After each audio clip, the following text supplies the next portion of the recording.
views and opinions expressed in the following program are those of the program host and do not necessarily reflect or represent the views and opinions held by TCN TV Network Incorporated. Due to the social nature of this broadcasting channel, videos may contain content copyrighted by another entity or person. The TCN TV Network claims no rights to the said content. TCN TV Network cannot be held accountable for the copyrighted content. TCN TV Network is a messenger and sharer of information and strives to verify but cannot warrant the accuracy of copyrights or completeness of the information on this program.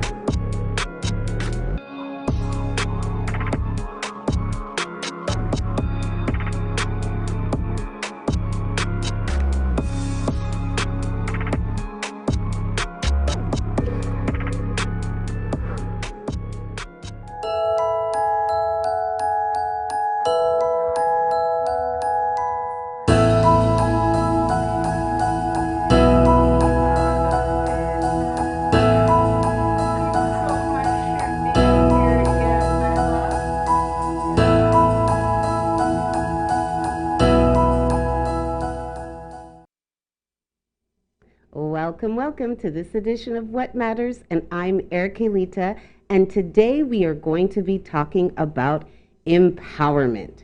So that is the topic for today, and as always, I start with definitions because we hear the word a lot, but I want to break down what it actually means and the different types of empowerment.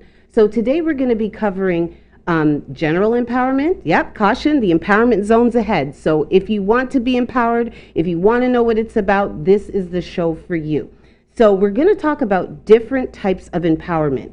There are different types, but there are also empowerment for different groups of people. There's self-empowerment, empowerment for children, teens, women, and employees. And if you work for yourself, you are also your employee. So this would count for you too. And it's very interesting that when we think about helping others, if we turn that same system onto ourselves, we get a very different result. So today's show is about empowerment. You can give us a call. I believe Selena will eventually pop that number up on the screen. You are welcome to give us a call. I'd love to hear your thoughts, your feedback. And if this video is helping you, like it, share it, and let everyone know that we are here on TCN giving you the knowledge. So this is just another free class. That is something you get a lot here on TCN. We're here to teach, we're here to empower, to edify, to enrich, to help people live their best lives. And actually we'll talk about that whole concept of living your best life soon. So empowerment, I love to start with definitions. So the definition, or one of the many definitions of empowerment, is increasing the capacity of individuals or groups to make choices and to transform those choices into desired actions and outcomes. So that is the definition of empowerment. Now, as you see there, it is a noun. Something very interesting about empowerment, and I'm going to skip ahead a little bit. Empowerment is not something that you can give to someone else. It is not something that you can give to someone. Real empowerment is only possible by one's own effort. So as it says up on the screen, stop asking and take actions.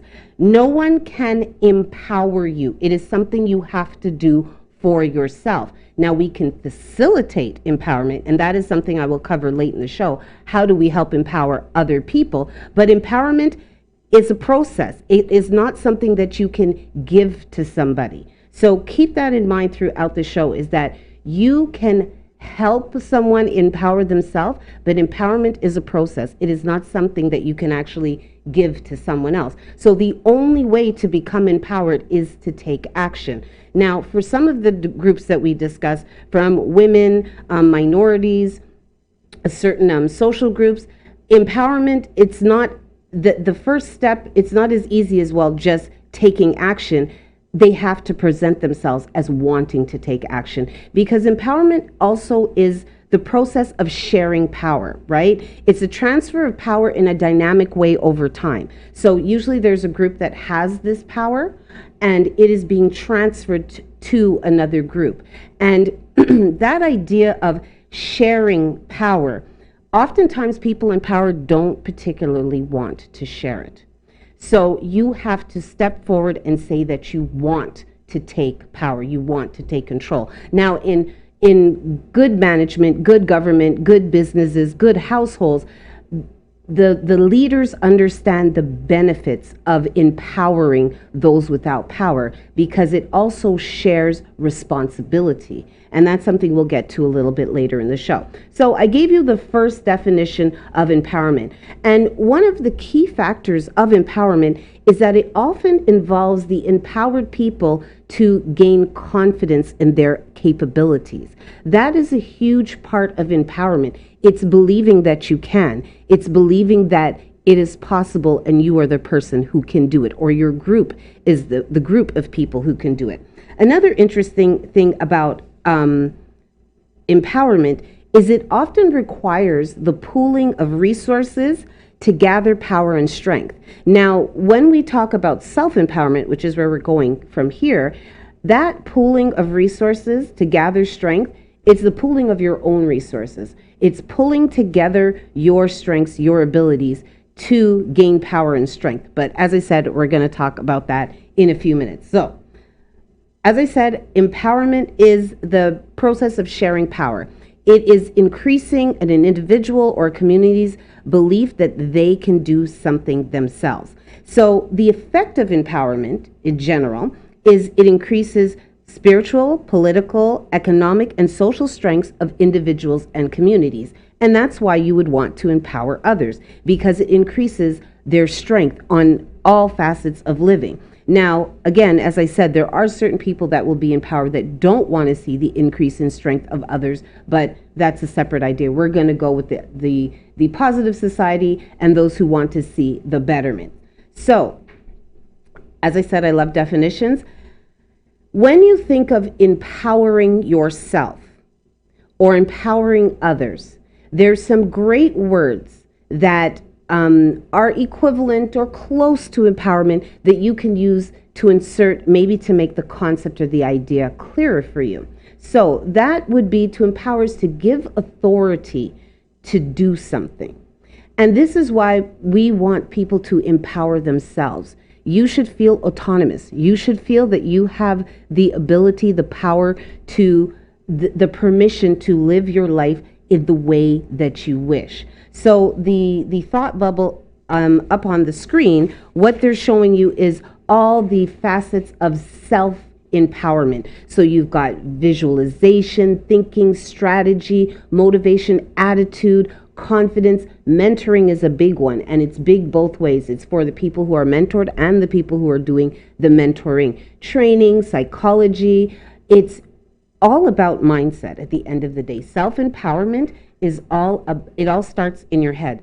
Even if it's something physical like exercise, the ability to get up every day and do your exercise, to dedicate to yourself to it, to commit to it, it begins in your head or with a trainer that comes, rings your bell every day. But most of us will have to start in our heads. So self-empowerment, when you think of empowering yourself, it's giving yourself permission, the entitlement, allowing, being warranted, licensed, authorized. Think of those words. Think of the authority that comes with it. And that's something we want to have over ourselves. We all want to have dominion over ourselves. Now, there's a language of empowerment. When we are looking to empower ourselves or to facilitate the empowerment of others, our language has to be positive and it has to be active. Now, there are many ways to say the same thing. You can express an idea in the negative or in the positive. And affirmations will definitely come up in the show because affirmations are so important to self-development. But one of the things is you have to learn how to put things in the positive. And a great management trick, and this works even when you're speaking to yourself, is to sandwich your comments. So you start with a positive. You may bring up the negative or what needs correction, and then you end with a positive. So the language in which we convey our ideas and speak to ourselves, train ourselves to empower ourselves, it has to be positive and it has to be active. Again, as I said, you cannot give empowerment to someone. It is something that it's a process. It's something that you have to embark upon. So your language has to be active, doing language, completing, fulfilling. It's INGs. It's like writing a resume. You want to take all of the passive activities and make them active and own them. So the language of empowerment is very, very important. So for this segment, we just went over what empowerment is, which is the increasing of somebody or a community's really faith in themselves, their ability to make choices, and then to execute those choices for their best outcome. So when we return from this break, we're going to go straight into self-empowerment. What does it mean to empower yourself, and how do you do it? We'll be right back after this break. At Benjamin Law, we understand the real cost of personal injuries. As the victim of an accident, you may be the one who's physically hurt, but your main concern is that your family are the ones who will pay the price. Benjamin Law will be there for you, helping, supporting, and working tirelessly to resolve your personal injury case. Call 1-855-899-4878 or visit benjaminlaw.ca and let our family of lawyers help your family.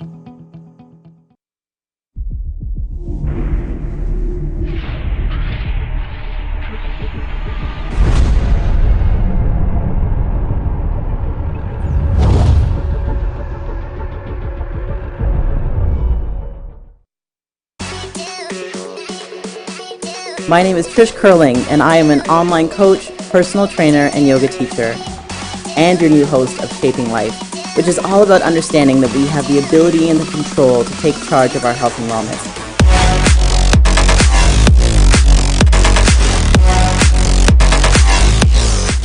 But we can't do it alone, and I can't wait to sit down with the best in the industry. Please tune in every Friday at 1 p.m. live here on the TCN Network.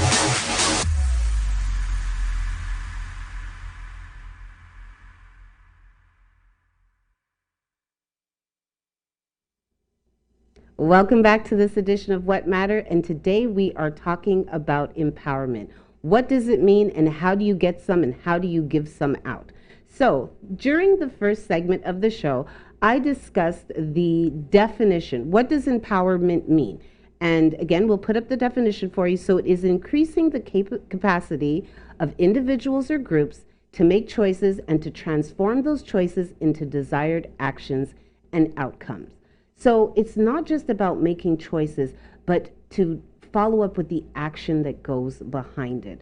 So we will begin at the beginning, and we will begin with ourselves. So what does it mean to empower yourself?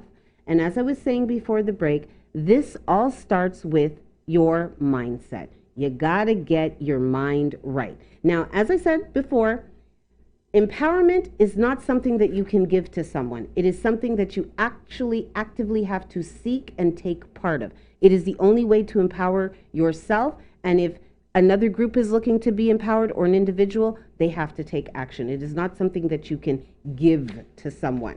So, what are the dimensions of self-empowerment? What are the facets of it?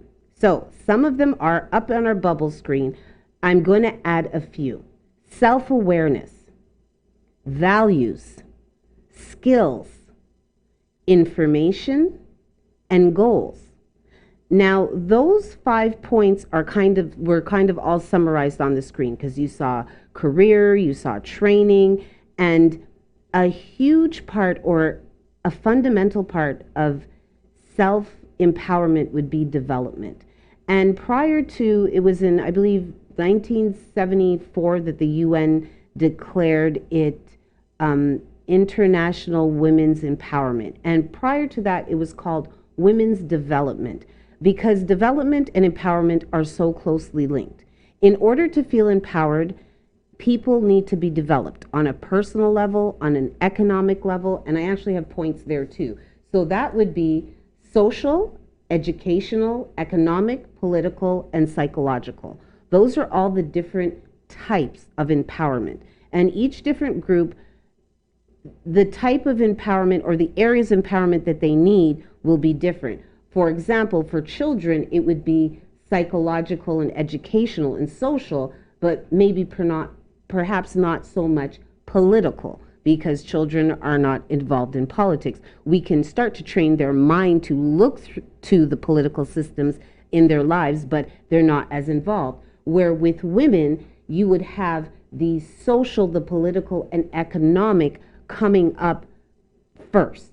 because there are places in society, the education that they get, remember it comes back to development, it really changes their feeling of empowerment. Now, developing self-awareness, that is an essential key in personal development, personal empowerment. And as I said, development and empowerment, they're not interchangeable, but it is close. So self-awareness is the first thing. You have to take stock of yourself. I talk about this all the time because it's really, really important. It all begins with us. That saying, I think I didn't send that one, be the change you want to see in the world. And it always starts with you. So we have to be self-aware, and that's taking stock. Now, recently I did a little live talking about how good are we at self-assessment. And oftentimes, a lot of us will grade ourselves a bit higher than the reality because we want to be better. And some people actually confess to chronically grading themselves or assessing themselves low. And part of that self-awareness would be having a mature, honest view of yourself, but that also comes from the people that you're surrounded by. So developing self-awareness is one of the keys to self-empowerment. Another part would be, it's part of self-awareness, understanding your strengths, your weaknesses, and your limitations.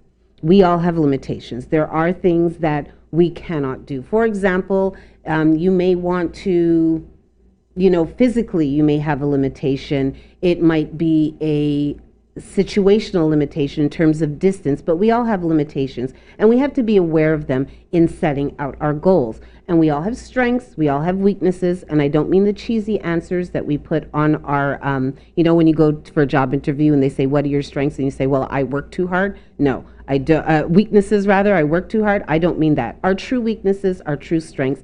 And when we take stock of those, we can actually develop them. We can get better at what we're weak at, and we can even get better at what we're strong at.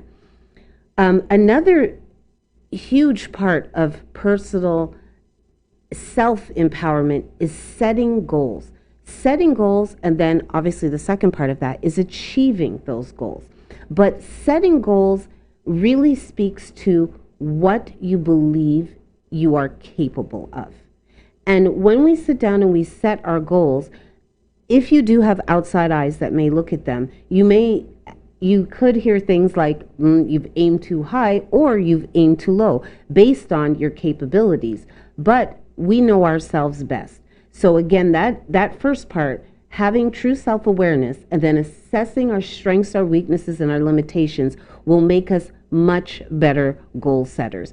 And another thing, this is a little side note for me, in setting your goals, you want to set goals for your best self. You're not setting goals just for the person you are right now today, but for that fabulous person that you're working on becoming, who is capable of so much more than you are currently today. So keep that in mind when you're setting goals. They're not just the goals for the Erica in 2019, but it's also the goals for the Erica of 2021 and all the development and growth she'll have between then. And that again comes back to mindset and what you believe you are capable of. These goals, as I said, they're short-term and long-term. So how do you get yourself to that 2021 person? Obviously, there's several months between here and there. So what are the mini steps that you'll be taking to become that person, to achieve those goals? And then what are your long-term goals? And in order to develop goals, see, this all fits together. In order to achieve the goals, rather, you develop your set, you develop what it is you want to do, and then you work on achieving them. And part of that is developing new skills, going back to development. So every time we learn a new skill, it raises our self-esteem. It raises our feeling of value to ourselves, our sense of self-worth. So every time you develop a new skill, that actually raises your self-esteem and gives you a feeling of being empowered, because usually, whatever the skill is, if you learn how to meditate, you feel you're more in control of your mind and your emotions. If you learn a new computer program, it makes you feel more valuable on the market. If you learn a new yoga pose, you feel stronger within yourself. So every skill set that we learn helps us feel like better people. And it actually does make us better people. And how we fit into society and what we're able to do for ourselves, for our families, and then for our community at large really instills in us a sense of value. So personal development, self-empowerment, it comes down to self-awareness, values, skills, information, and goals. Whatever it is that you're looking to do, you have to be aware of who you are. It's like any employer. Before they send someone out to do a job, they assess who they have, what their skills are, what their strengths are, and they send out the best person for the job. And you have to be able to do that with yourself and know what is the best job for you, what are the best goals for you, and that comes through developing your self-awareness. Now, information, what you do with the information that you have, that's part of your development. That becomes part of your skill set. So seeking new information. And Grant had done a great video, and it was a training for us here at TCN. And one of the things that he spoke about was self-development and how he gets in, I believe it was 2 hours a day. And then you think, oh my goodness, 2 hours. Where do I have 2 hours? Well, a lot of us that live in these major cities, we drive a lot. And even if you don't drive, you take the public transportation or perhaps you walk. Get headphones. Best investment you'll ever make. I know you all have phones. There are so many free audio programs, audio books. A lot of the public libraries have audio programs as well that are free. You just have to live in the area, and actually some you don't even need to live in the area, and you have access to some of the most popular books around about self-development or anything else. There's so many ways, the little videos. Someone had said recently, nobody pays me to listen to music in my car. So when they were a DJ, when they were a disc jockey, they had no problem listening to all the greatest hits. But now that it doesn't pay any bills, they take that time during the commute to put on an audio book or a how-to or watch a video or follow somebody that inspires you. And that's what makes all the difference. So there's always time for personal development, self-empowerment, and actually you have to make the time because that's what's going to change your life. So when we come back from this break, we're going to go into some of the other groups of people who, we tend to lump together for empowerment. So after we come back, we're going to go towards children and teens. And what does it mean to empower our children and our teens, and how does that affect our futures? We'll be right back after this break. Are you retiring smart? Make your home's equity work for you. With your home's equity in our 30 years of experience, the Retire Smart Properties team can help you achieve the quality of life you've always wanted. Our services are 360 degrees. We'll give you advice, take care of staging and selling, and help you find the perfect home and community to transition to. It's time to enjoy the retirement lifestyle you deserve. Visit our website today to learn how you can use your home to retire comfortably. The Retire Smart Properties team, powered by RE/MAX West. At Benjamin Law, we understand the real cost of personal injuries. As the victim of an accident, you may be the one who's physically hurt, but your main concern is that your family are the ones who will pay the price. Benjamin Law will be there for you, helping, supporting, and working tirelessly to resolve your personal injury case. Call 1-855-899-4878 or visit benjaminlaw.ca and let our family of lawyers help your family. Yo, this is Conscience and you're watching my TCN TV network. Peace.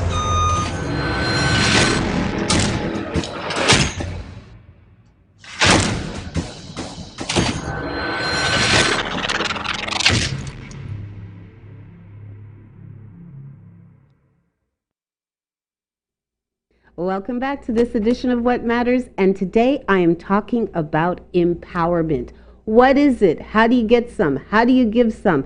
And to empower is to have somebody or a group of people feel like, one, they are capable of making decisions in their life, and two, they can have the skills and the ability to execute them and turn those decisions, those choices into action. And that applies to you too. So in the last segment, I cover personal development / self-empowerment and being able to look at yourself, know who you are, what you're about, know what you want to do, and then get the information and the tools to do it is the key. That was a great summary. I didn't even look at my paper for that. So that is self-empowerment. Now let's move to the next beginning, which is our children, our kids. How do we empower our children? Why would we want to empower our children?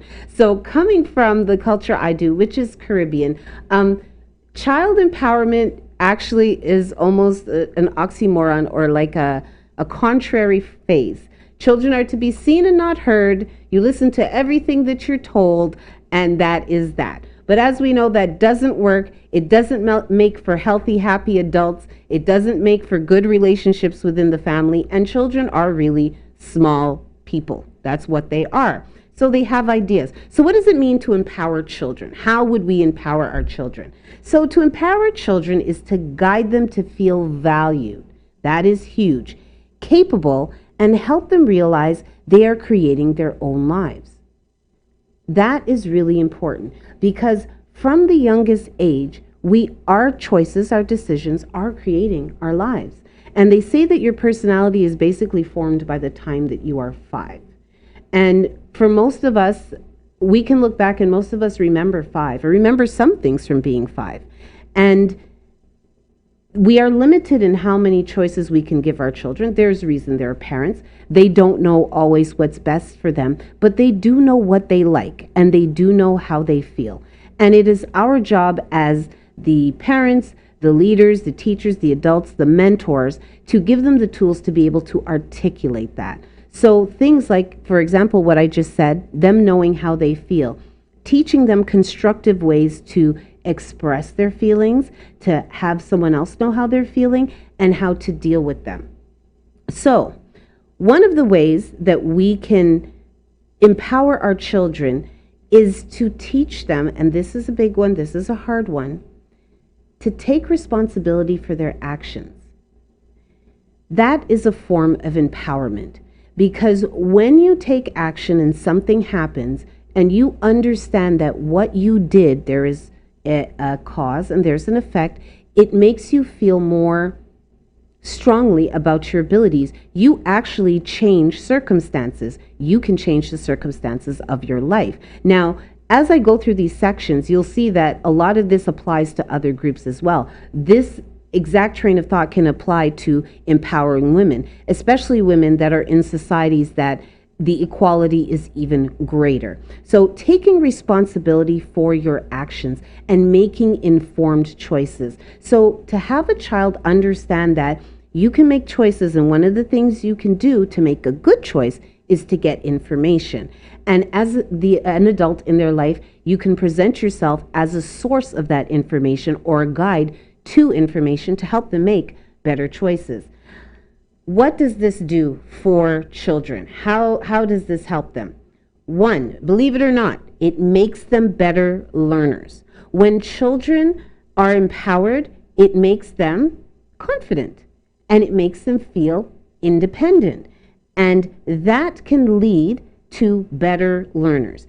Again, when you feel that you're in control, when you feel that what you do actually has an effect on your life, you tend to make different choices. The apathy leaves. They develop self-respect. Understanding the power of creating your own life gives you a sense of self-respect. When you realize you do have power, you do have force, you respect yourself more because you understand you make things happen. It builds resilience. Resilience is very, very, very, very important to get through this life. Things will come, and you want them to be able to bounce back the best they can. So when they are empowered, they become resilient and understand they are in control of some aspects of their life and can make changes. It encourages independence. We want our children to move from being children who are very dependent through the years to becoming fully independent adults that other people can be interdependent with and depend upon. And what is part of all of this? It grows confidence and self-esteem. When we empower our children, it grows their confidence, it grows their self-esteem, and all those other beautiful things come from it. When you believe in yourself, you move through the world very differently. So how can we do that? Support and guide them. Lead them by example. That's the biggest one. Children really watch what you do. They don't so much listen to what you say. It's a fact. They will watch you way more than they listen to you.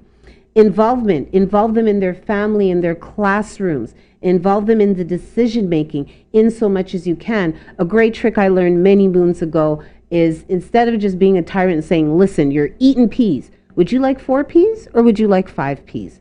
It gives them a feeling of some control. So even sometimes when it's not really control, it gives them a feeling of being a part of making decisions. Especially, where are we going on vacation? Well, these are the different colors I'm going to paint the living room. Which one do you like? It makes them feel like a part of everything.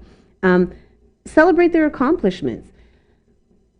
I have been guilty of this as a parent, where sometimes, because there are things that I feel should just be done, I'm not as celebratory as I should be. And we really do have to clap and cheer, even for the quote unquote little things, because if you transfer a lot of the frustrations of daily life from adults to little people, understand that sometimes they need a clap for just getting through the day too. And give them responsibilities. It's so important. They have to be responsible. That's how you learn about consequence. That's how you learn about actions. So give them responsibilities, and that's what helps empower our children. Now, moving from children into teenagers, empowering our teens, youth empowerment, another super important segment of our current society. Things are changing dramatically and quickly in our society. Technology moves ahead faster and faster and faster. And what used to take 20 years to change, it used to be 2, and now we're down to 2 months. So society is changing, and we've gone from a different societal structure into a very new one. And our youth, they really are, children are our future. Teach them well and let them lead the way. I don't know if that's a copyright infringement right there, but they really are. So teens, it's a lot like child empowerment, that same idea of growing their confidence, having them make decisions. But here is where it becomes even more important. They have to be involved with community. They have to get involved with the decision making. Because again, once someone is involved, empowerment is an action that is taken by the person who wishes to be empowered. And with a lot of teens, you'll see apathy. It seems as though they don't wish to be empowered, but they do. There's not a person in this world that does not want to be in control of their lives, even if it's who they put the control of their lives in the hands of.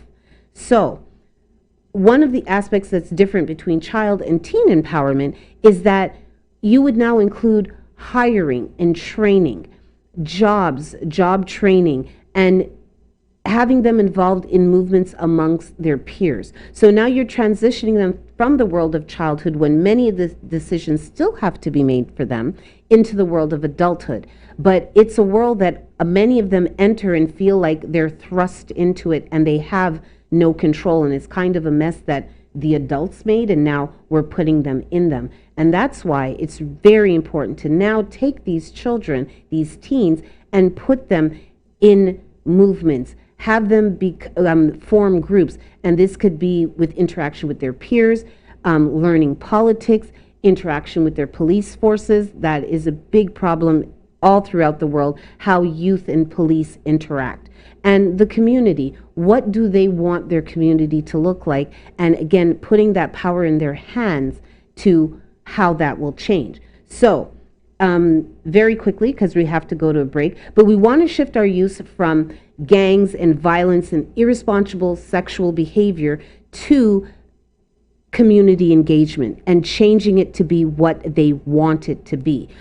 Special needs that need to be addressed, drug prevention, intervention if we've already had the drugs become a part of the teen's life, tutoring, getting that education. How can peers help peers become better educated and get the papers and the degrees they need to get to where they want to go? The need for counseling, getting our young people to look towards counseling faster, earlier in their lives, so that they don't have to live as many years in pain. And another huge problem is human trafficking within our young people's community. The look at it has changed a lot. There are a lot of new buzzwords, but teaching our children, our teens empowerment is going to help prevent so many of these societal ills. So when we come back, we're going to discuss women's empowerment, and women's a big topic. So if I have time, we'll also briefly touch on employee empowerment as well. We'll be right back after this break. Happy birthday to you. Happy birthday to you. May your dreams all come true. Happy birthday to you.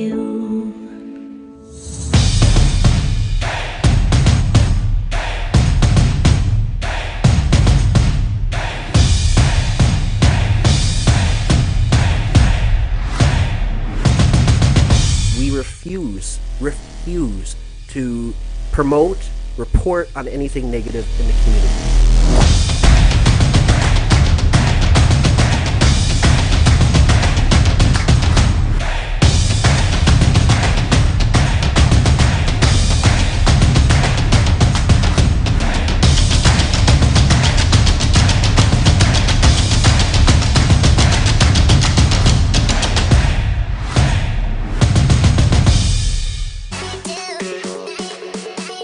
My name is Trish Curling, and I am an online coach, personal trainer, and yoga teacher, and your new host of Shaping Life, which is all about understanding that we have the ability and the control to take charge of our health and wellness.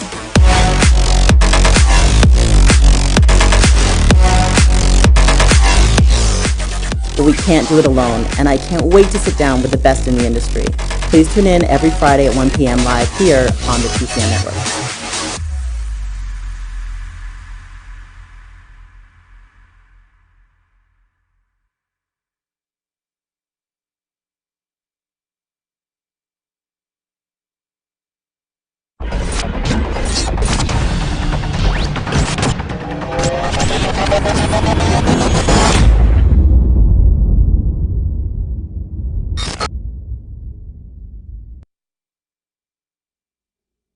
Welcome back to this edition of What Matters. I'm Erica Lita, and today I'm talking to you about empowerment.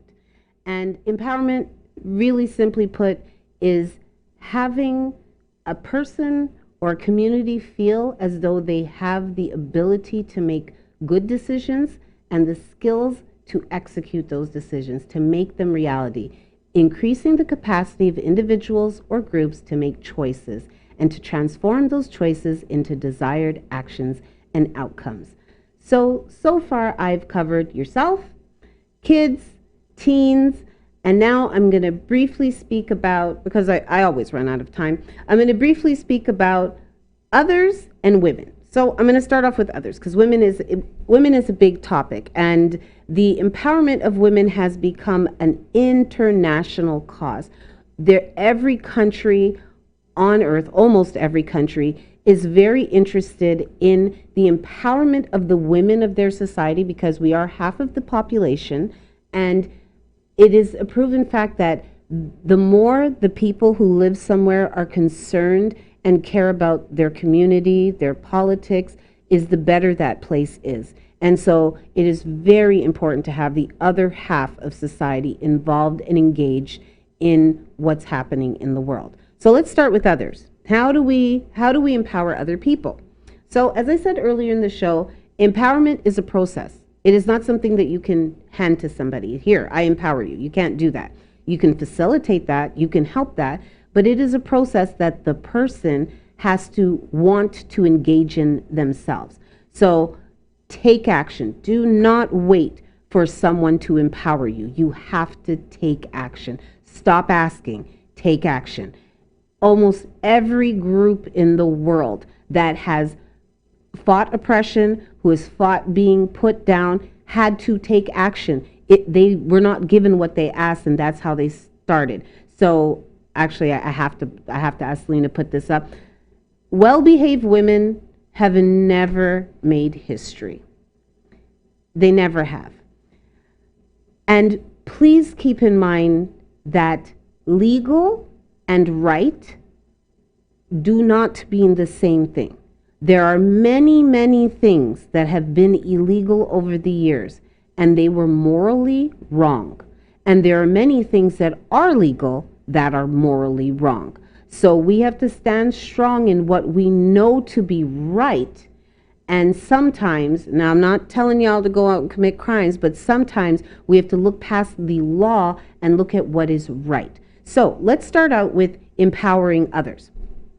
How do you empower others? Because they got to want to do it. But there are ways that you can facilitate that. It's to give someone authority or power to do something. And they say that this word is most often used in a work or legal environment, but now we use it all the time. So how do you give someone the authority? You can say, hey, I give you permission, but if they don't believe in their own skills, nothing's going to happen. They're going to defer to their management, to whomever else, to make decisions for them. In certain societies, women will look to men because they don't believe that they have the authority, they have the ability. So, how do you help empower someone? Here are some steps. Mentor them. Again, by doing, we do so much more. We could talk all we want, but how you live, how you conduct yourself day to day speaks far more than any speech you can ever give. So mentor people. It not only helps the people you mentor, it helps you yourself. Develop leaders. That is another way to empower others. And this applies to our child section, our women's section, our teen section. Develop leaders. You will see this outstanding, the standout people within organizations and communities. Help them develop the skills to help them lead others. Because what was it that was said? If you call yourself a leader and no one's following, you're just out for a walk. I took that from a video I recently saw. So develop your leaders. Encourage open communication. People cannot become empowered if they cannot tell you what is oppressing them. So develop a system of open communication. So be you a parent, a teacher, an employer, even with yourself, because the best of us do talk to ourselves. Make sure the communication is open and truthful. Another way is to ask for the input, the ideas, and the insights of others. That will empower them. When you ask for their input, when you ask for their ideas, you take them into account, you help them implement these ideas, that empowers them. And the transfer of power becomes more and more because good leaders know how to delegate. And loyalty and fear are very, very different beasts. And when you have employees or citizens that are loyal to the country or the company, they behave very differently than people who are fearful. So that's something else to keep in mind. So you want to increase the degree of autonomy with others. You want them to enable them to represent their interests in a responsible and self-determined way. So that is some of the ways that you can help empower others. And it's to listen. It's to help them implement, help them develop their skills, and lead by example. Those are some of the ways that we can help empower other people, from our children to our women to our employees on down. And remember, if you work for yourself, you still have an employee, and that would be you. So this would apply to you as well. Sometimes we have ideas that we poo-poo on our own. Like there's a conversation, oh, you should try this. Oh no, that's silly. Flesh it out a bit more. Sometimes we don't give ourselves enough credit. And unfortunately, this will probably have to continue another day, because there's actually a whole section that I want to do on, very interestingly, women's, and actually I may ask Simone if we can do this together, but women's feminism, women's rights, and the difference between the feminist movement and the Black feminist movement. It is a very, very interesting conversation that I would love to have. But for now, we'll speak a little bit about women's empowerment and why it is so important. So in almost every society and every sphere of life, women assume an unequal position and status to men. This is worldwide. And as I was saying earlier, the UN had proclaimed 2001 as the International Year of Women's Empowerment, as did India. And India is a country that has historically been known for their human rights violation, especially towards women. So what we want to do is develop women, empower women. As I said before, women's empowerment used to be called women's development. And educating them is a huge part of empowering them. Now, there are five different categories, spheres in which we can empower people. And as I said before, there's society, education, economic, and political, and psychological. Now, one of the reasons that we need to empower women, to develop them, is because it is crucial for the all-around development of society.